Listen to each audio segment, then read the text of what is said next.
Oh, I do like a party. Come on, Pooh. What should happen if you forget about me? Silly old bear. I won't ever forget about you, Pooh. I promise. Not even when I'm 100. Winnie the Pooh has been a mainstay with families since the 1920s, and it's definitely a staple in our household. So kind of what role did the books or the characters kind of play in your guys' childhood? Yeah, it was very present in mine as well, and all my friends, and my mother's generation, my grandparents' generation. So I had the books, but I remember distinctly listening to the audio versions on a little cassette at night time, and being very scared by the heffalumps and woozles. So I'd always had an affinity with Winnie the Pooh. Obviously, with the industry that you guys are in, like play and imagination is super important as far as skill sets go.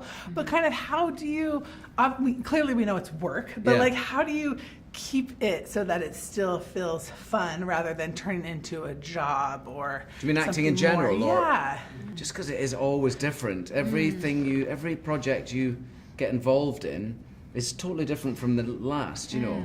And that in terms of the roles you try and find, I suppose, I would say that for both of us, looking for roles that are new and things we haven't played before, never sort of settled into, oh, I can do this, I'll just play this kind of person. Yeah. And therefore that's always different. And then the world that you're working in, whether it be a play or a TV show or a movie, is always entirely new and different. And you're collaborating with people.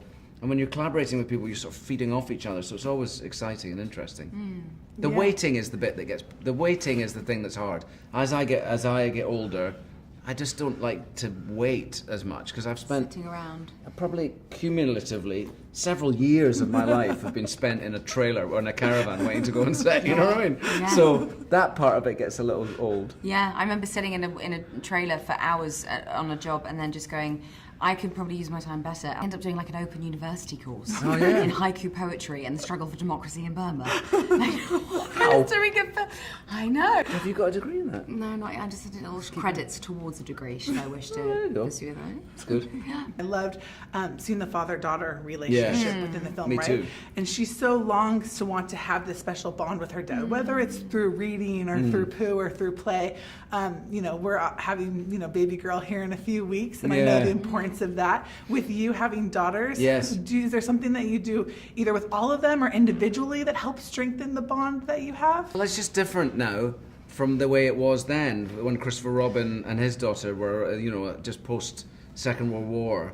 And I thought a lot about my dad and his experience with his father, having been, because he was born in 41, and it's around about when Madeline, our daughter in the film, would have been born. And I've listened to how he spoke about his dad and my mum with her dad, and just wonder how far we've come in a short space of time. And it's very different. Our relationship with our children now is so center of our lives, and as a father then it wasn't. It just wasn't. People weren't close to their children in the way they are now, and so that was interesting for me to think about that from my parents' perspective and mine as a father, and it's totally different. I'm completely close to my girls. So Yeah, good. Well, thank you.